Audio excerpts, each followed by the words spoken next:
To my channel Inaya reactions. आप सब कैसा है? विश आप सब ठीक ही रहें। आज का टॉपिक बहुत ही इंटरेस्टिंग है एंड जिनकी वीडियो पर मैं रिएक्शन देने वाली हूँ उनके चैनल का नाम सेम वही गेट सेट फ्लाई फैक्ट। हाँ जी, get set fly fact. And seriously बहुत ही अच्छा चैनल है। मैं इनकी वीडियो पे सेकेंड टाइम रिएक्शन दे रही हूँ और टॉपिक है कि 11 चीज़ें जो सिर्फ इंडियन मुस्लिम्स ही कर सकते हैं। बाहर के मुस्लिम्स को बैन है या अलाउड नहीं है मुझे नहीं पता, देखते हैं वीडियो में क्या होगा। And 11 things that only Indian Muslim can do.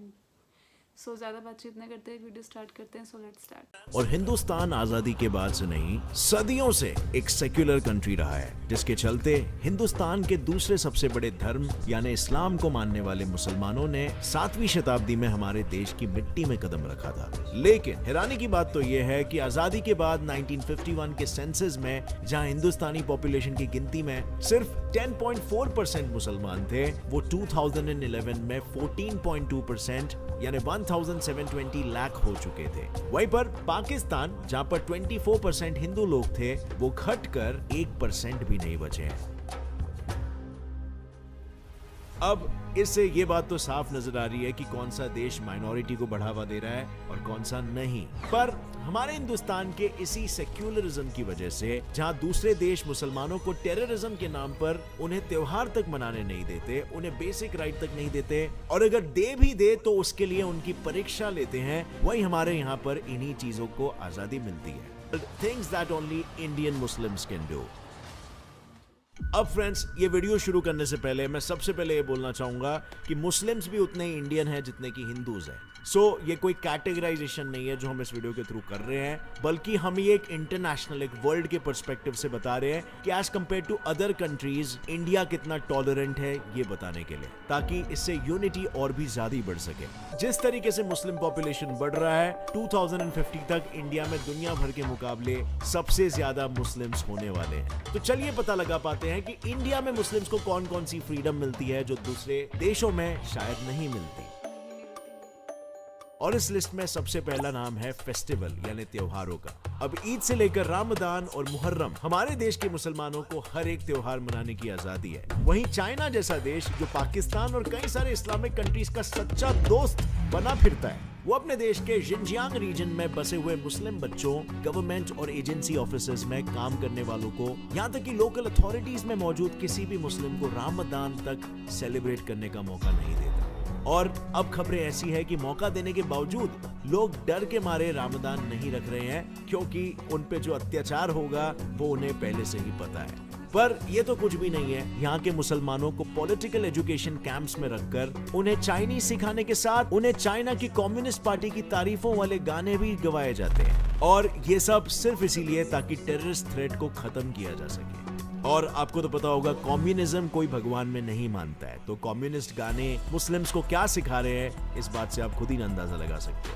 लेकिन ये इकलौते नहीं है। डेनमार्क के घेटो नेबरहुड्स में, यानी वो जगह जहां लार्ज पॉपुलेशन ऑफ माइनॉरिटी रहती है, वहां रहने वाले बच्चों के लिए ये लॉ है कि वो हफ्ते में 25 घंटे अपने पेरेंट्स से दूर रहेंगे, और इस 25 घंटों में उन्हें डैनिश वैल्यूज, क्रिसमस और ईस्टर ट्रेडिशन सिखाया जाएगा। जिसका रीजन यही है कि ऐसा करके वो उन बच्चों के मन में सेक्युलरिज्म का बीज बोना चाहते हैं और टेररिस्ट थ्रेट्स को खत्म करना चाहते हैं। पर इसका ऑपोजिट हमारा इंडिया है, जिसके पास 3 लाख मस्जिद है, जहां जाकर ये अपने वैल्यूज और टीचिंग को फॉलो कर सकते हैं। और हैरान कर देने वाली बात तो ये है कि ये नंबर बाकी सारे मुस्लिम देशों से भी बड़ा है।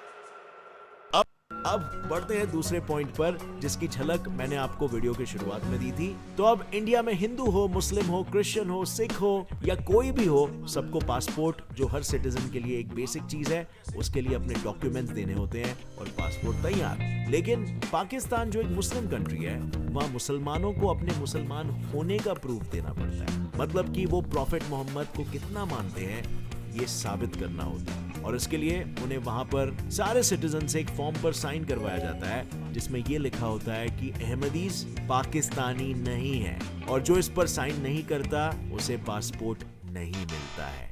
अब इसमें कितनी सच्चाई है, ये पाकिस्तान के यूट्यूबर्स की हिलती हुई मुंडियां ही बता रही है।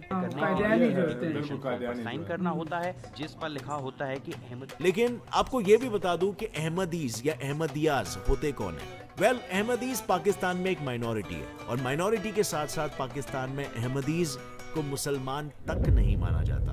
और ऐसा सिर्फ इसीलिए क्योंकि उनका ये मानना है कि मसीहा गुलाम अहमद प्रॉफेट मोहम्मद के मरने के बाद भी जिंदा रहे थे। लेकिन पाकिस्तानियों को इसका बिल्कुल उल्टा लगता है। तभी तो सन 1974 में इन्हें नॉन मुस्लिम डिक्लेयर कर दिया गया था और तब से लेकर अब तक सारे पाकिस्तानियों को अपने मुसलमान होने का प्रूफ देना पड़ता है। पर अब अपने देश के बाहर निकलने का भी इन लोगों के पास कोई रास्ता नहीं है, क्योंकि पासपोर्ट बन भी गया तो क्या ही हो जाएगा जब दूसरी कंट्रीज इन लोगों को अपने देश में घुसने तक का मौका नहीं देगी। अब देखो, हमारे देश से जब कोई भी बाहर जाना चाहता है तो वो जा सकता है और दूसरे देश बड़े प्यार से हमारे देश के लोगों को अपने कंट्री में एंट्री देते हैं। वहीं अमेरिका जैसे सेक्युलर देश में, जहां आपको दुनिया के सारे कंट्री से आए अलग अलग रंग, रूप, वेशभूषा, भाषाएं वाले लोग मिल जाते हैं, उसने 2017 में सीरिया से लेकर Libya, Iran, Iraq, Somalia, Sudan और येमेन, इन सारे ही कंट्रीज के मुस्लिम्स को अपने देश में मुस्लिम बैन लगाकर आने से बैन कर दिया था। और इसके पीछे का रीजन क्या था आपको पता है? इसका रीजन था टेररिज्म, जिससे अपने देश को बचाने के लिए एक्स प्रेसिडेंट डोनाल्ड ट्रंप ने ऐसा किया था और जिसे अमेरिका के नए प्रेसिडेंट जो बाइडेन ने अपनी कुर्सी पर बैठकर पहले दिन ही हटा दिया। पर अब लोग इस बैन को हमेशा हमेशा के लिए भुला देने के लिए बिल पास करवाना चाहते हैं, जिससे फिर कभी भी कोई प्रेसिडेंट इस तरह के बैन ना लगा सके और फिर कभी एक माँ अपने बच्चे से, एक भाई अपनी बहन से, एक बच्चा अपने परिवार से बस एक लॉ की वजह से बिछड़ ना जाए। अब फ्रेंड्स, आपको पता होगा हर साल 3 मिलियन यानी कि 30 लाख मुसलमान अल्लाह की दुआ पाने के लिए हज जाते हैं और हमारे हिंदुस्तान से सन 1954 से ही मुसलमानों को अपने हज जाने की दुआ को पूरा कराने के खातिर सब्सिडीज यानी कि मदद दी जाती रही है। इसमें उनके आने जाने के लिए मिलने वाला एयर इंडिया का सऊदी अरब तक का सफर भी शामिल था। लेकिन Purple Band Baja Beauty Sale. Up to 50% off. From 21st to 28th November. Download now.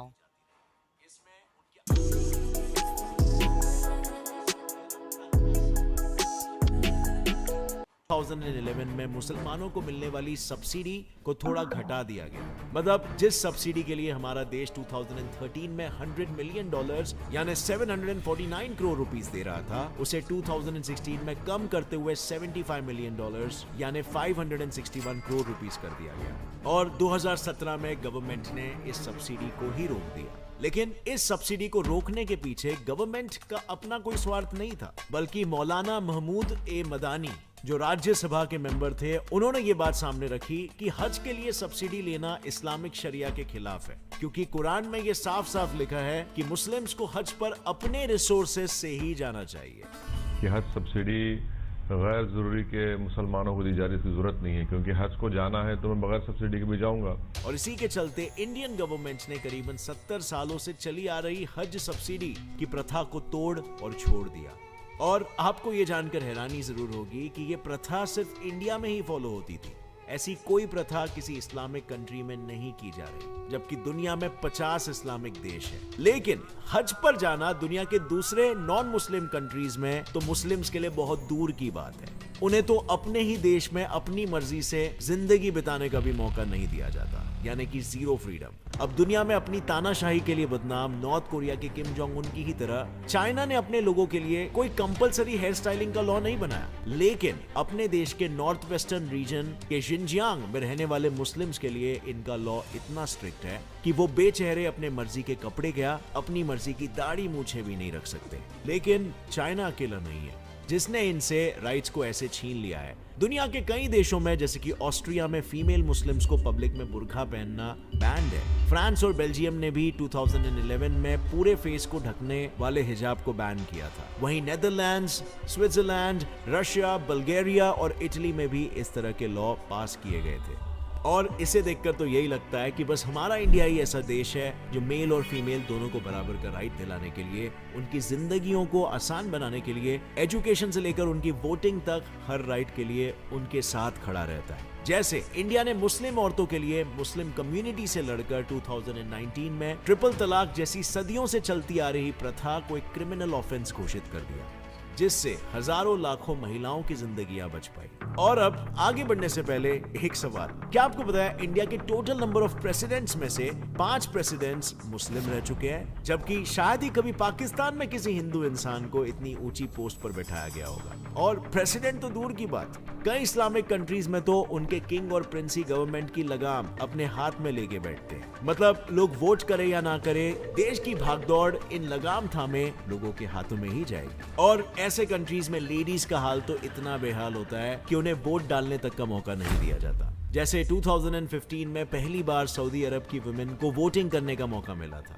लेकिन तब भी उस देश के 1.35 मिलियन यानी कि 13.5 लाख आदमियों के मुकाबले में सिर्फ 1,30,000 औरतों ने वोटिंग किया था। इसी तरह अफगानिस्तान से लेकर पाकिस्तान और कतार के भी हालात कुछ ऐसे ही है, जहां पे औरतों को मर्दों के पीछे ही रखा जाता है। पर हमारे इंडिया में माइनॉरिटी होने के बावजूद भी मुस्लिम्स की सिर्फ सुनी ही नहीं जाती, बल्कि उन्हें हर हिंदू की तरह बराबर के वोटिंग राइट्स भी दिए जाते हैं, ताकि वो अपनी राय देश के आगे रख सके।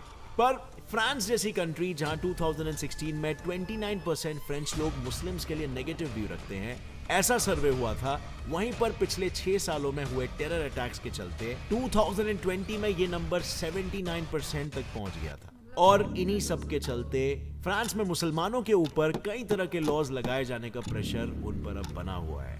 पर फ्रेंड्स, हमने दूसरे कंट्रियों के बारे में तो ये सब जान लिया। आपको क्या लगता है, दुनिया का मुस्लिम्स को लेकर जो नजरिया है, क्या वो सही है, या फिर हमारे देश इंडिया का क्या एक कम्युनिटी के कुछ रैडिकल एलिमेंट्स की वजह से पूरे कम्युनिटी के साथ ये व्यवहार करना सही है? और इन सभी सवालों के साथ एक और एक सवाल ये भी उठता है कि क्या सारी दुनिया गलत और मुस्लिम कम्युनिटी सही है? और साथ ही में जो एजुकेटेड मुस्लिम्स हैं, क्या वो अपने रैडिकल लीडर्स के अगेंस्ट खड़े रह सकते हैं जहां पर जरूरत हो और जहां पर वो गलत हो? क्योंकि अगर ये सब नहीं हुआ तो दुनिया शायद उन्हें इसी नजर से देखे जिस नजर से वेस्ट देख रहा है। क्योंकि अगर हम अपने रिलीजन के रैडिकल मगर गलत लोगों के अगेंस्ट नहीं जाएंगे, तो फिर जब हमारे साथ गलत होगा तो हमारे साथ कौन खड़ा रहेगा? With that said, friends, उम्मीद है इस वीडियो से ये चीज साफ हो गई है कि इंडिया एक अच्छा एग्जाम्पल है कि दो रिलीजन आपस में पीसफुली कोएग्जिस्ट कर सकते हैं। ऑब्वियसली चीजें एकदम परफेक्ट नहीं है, लेकिन it's still a lot better than other countries. अगर आपको मतलब माइंड ब्लोइंग वीडियो, मुझे तो सीरियसली काफ़ी अच्छे लगे इनकी वीडियो। जिस तरीके से उन्होंने एक्सप्लेन किया है ना, प्रॉपर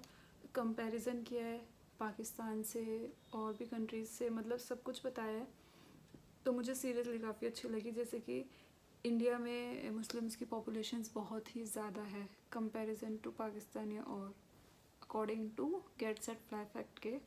एंड बाहर देशों में फेस्टिवल्स में बैन है, फाउंडेशंस है मुस्लिम्स के लिए, बट इंडिया में कोई नहीं। और सीरियसली जो इनका रमज़ान का महीना आता है ना, उसमें एक सुकून होता है, इतना पाक होता है। जैसे हिंदू के त्यौहार होते हैं अच्छे होते हैं, वैसे मुस्लिम्स के होते हैं, कोई भेदभाव नहीं, कोई कुछ नहीं। और इन्होंने जैसे बताया कि बाहर तो भाई बैन ही कर रखे हैं, मनाने की तो दूर की बात है। और मतलब पासपोर्ट में कोई प्रॉब्लम्स नहीं होती, बस जैसे कि हिंदू प्रॉपर डॉक्यूमेंट सबमिट करके अब अप्लाई कर देता है, वैसे ही मुस्लिम भी ऐसे कर देते हैं। यहाँ पे इंडिया में कोई फाउंडेशन नहीं है। बाहर तो मतलब पहले तुम प्रूफ दो कि तुम मुस्लिम हो, उसका प्रूफ दो कि तुम मोहम्मद जी को कितना मानते हो, प्रॉफिट मोहम्मद जी को कितना मानते हो। मुस्लिम वो प्रूफ देगा। वो कैसे प्रूफ देगा? पेपर पे साइन करके। मतलब उनको ये प्रूफ कराना है पेपर पे साइन करके हम उनको मानते हैं। पेपर क्या है? आप उससे साइन करके मना सकते हो कि हम उनको इतना मानते हैं। फालतू बकवास। उसके बाद कि बच्चों को पेरेंट्स से दूर रखा जाता है, उनको वहाँ पे तालीम दी जाती है कि बाइबल, किसी की भी तालीम दी जाती है उनको। शायद ये लोग समझते हैं कि हर मुस्लिम टेररिस्ट होता है, पर ऐसा नहीं है। और मुझे मुस्लिम या कोई और भी मज़हब कोई प्रॉब्लम नहीं है, मज़हब सारे अच्छे होते हैं, सब उसमें अच्छी अच्छी बातें होती है, बट हम इंसानों की बुद्धि में कमी है सीरियसली। और जैसे कि बुर्का, पहले मुझे भी नहीं पता था बुर्का का, बट मुझे बताया बुर्का बाहर के देशों में बैन है क्योंकि वो मुस्लिम्स के लिए बहुत इंपॉर्टेंट है, बट इंडिया में कोई बैन नहीं है। जिसको पहनना है पहने, जिसको नहीं पहनना है ना पहने, कोई ऐसी फाउंडेशन नहीं है। और चाइना में तो भाई हद ही है, मतलब अपनी मनपसंद की कटिंग भी नहीं करा सकता बंदा।